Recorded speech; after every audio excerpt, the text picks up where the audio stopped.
All right. Good morning, cyber friend. It's the Midi Man coming at you again, once again with Midi Man Morning Motivation. We like to give God all the praise and all the honor. We give Him all the glory. We dare not take any glory from Him. God will not share His glory with no one. So we dare not take any, not 1 ounce of His glory. We thank God for each and every one of you, your cyber friends. You know who you are. I just wanted to come here this morning. I feel with a good way this morning. When you talk about morning motivation, on yesterday we had a great service at our church. We had a great service, and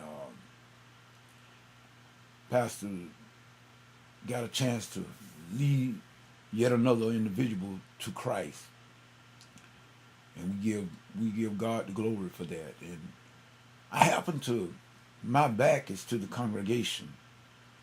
I face the choir. I right behind in the choir stand. I face the choir, so therefore my back is against the congregation. So if I'm going to see anything, I have to turn around from the keyboard. Therefore, I can see what's going on out in the congregation. And lo and behold, when I turned around yesterday, I saw something that did my heart good. It really did. I saw one of my old childhood friends, my childhood buddy. We grew up together, went to school together and everything. And Ronnie would be at my house just about every day. And matter of fact, God bless her, his mom passed away years ago. And we loved it all, Miss Thelma Slaughter. That was her name, Miss Thelma Slaughter. And when I saw Ronnie yesterday, my heart just was overjoyed. Even though we didn't get a chance to really just have a whole lot to say, because you know how it is after church and everybody's trying to talk and people taking the pictures. Matter of fact, he was taking pictures with I'm taking that as one of his girlfriend now. In other words, matter of fact, I know her family, I believe.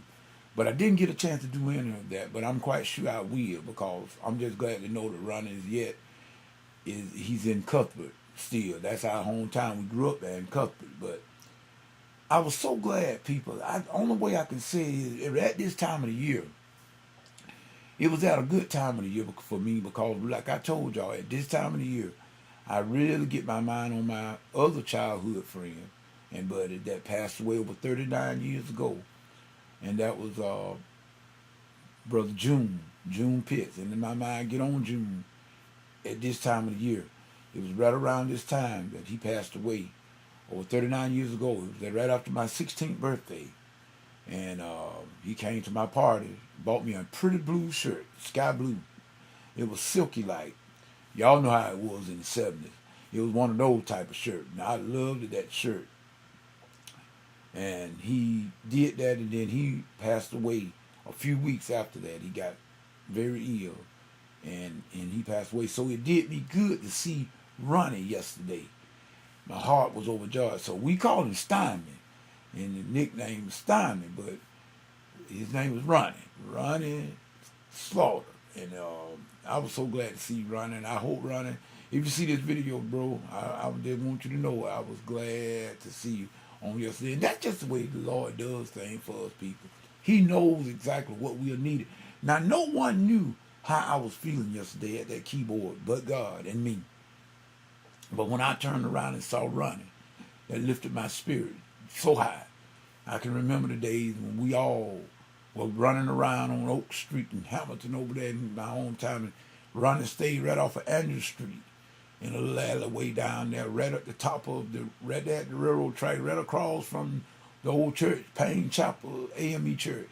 Ronnie had always stayed there all through his childhood and everything, and Polk and Bubba and all the guys. We all used to play together and everything. Ride the bicycle, had the gun scavengers. We thought we was John Wayne and the Bonanza and Cartwrights and stuff.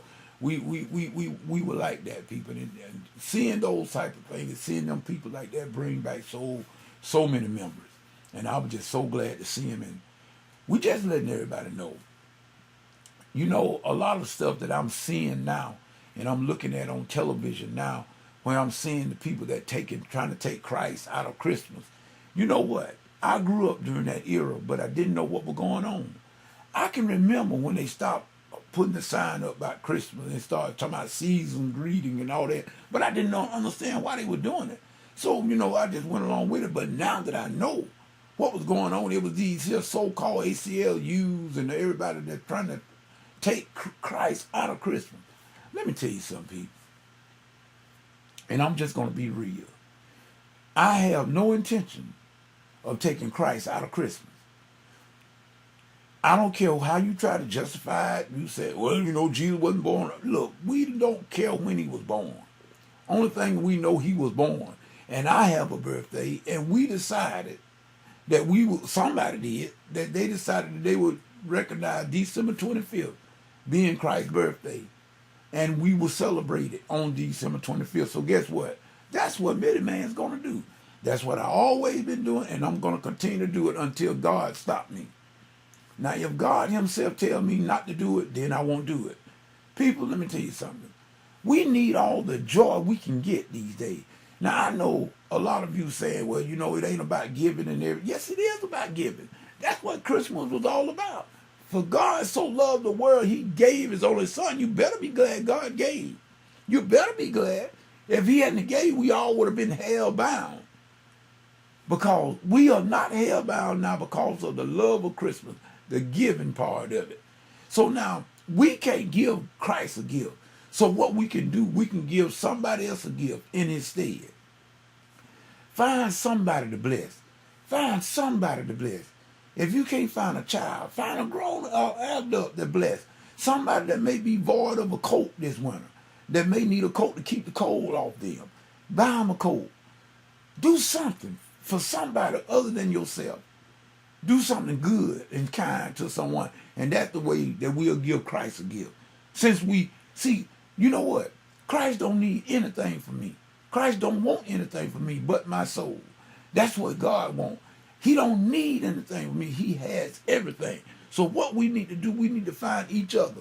Let us find somebody this Christmas that we can bless. You may not have much, but do what you can. Do what you can. If you don't have but $1 and you find somebody that's to buy them a candy cane and give it to them, you may make the difference in that person's life more than you would even think and imagine. Ain't no telling what you would do. That candy cane may be just the one thing to keep that person from committing suicide. You never know. People, let's find somebody to help this Christmas. And let's find a way to put Jesus back into Christmas. Yes, people are, well, it's not about giving. No, but it is about giving. For God so loved the world, he gave his only begotten son. What if God hadn't given, we would be in a mess right about now. So people, I'm glad I saw my childhood friend and buddy on yesterday. It did me good. It gave me a new outlook. It lifted me up more than you would ever imagine. And we thank God for Jesus. We thank God for Jesus. And our admitted man is going to find somebody to do something for, to give them a gift in lieu of getting Jesus one. Jesus don't need my gift, but he want me to tell somebody about him. And you find somebody to do something nice for people. Just do it just because it's right to do.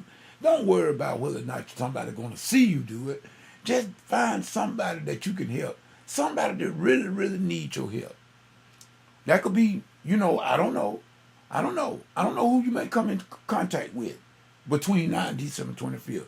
But I'm quite sure there's somebody that you're going to come up on, that you're going to see some way to help them.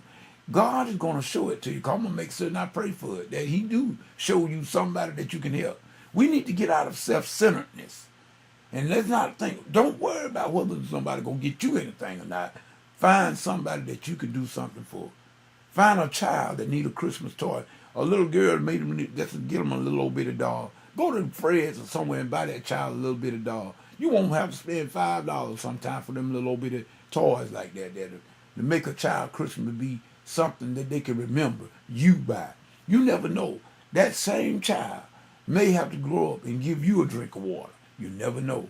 Let us be kind to one another, people. That's what it's all about. We had a good Sunday school, and I taught that class yesterday. Yes, she did. I got up and said a few words after the fact, but Anna taught that class. Whoa, she taught that class. And we were talking about, we was in the book of Revelation. And I just kept saying, God know our works. And you know what? Jesus does. He tell us that all through the churches. When he's speaking to the church, he said, I know your work. You know what, people? We need to stop trying to fool God, because you can't fool God. God know your work. He know your work. So with that said, this is Mitty Man with Mitty Man Morning Motivation. Monday morning, early edition. It's not even 6 o'clock yet. It's about 5:45. But we are at it, and we feel good. And we thank each and every one of you, those of you that listen to these little videos. I know it don't be many, but that's all right. If it doesn't help one individual, it's all worth it. It's all worth it. This is Mitty Man. Say it to the next Bible study, next video, whichever comes first. Peace. Goodbye.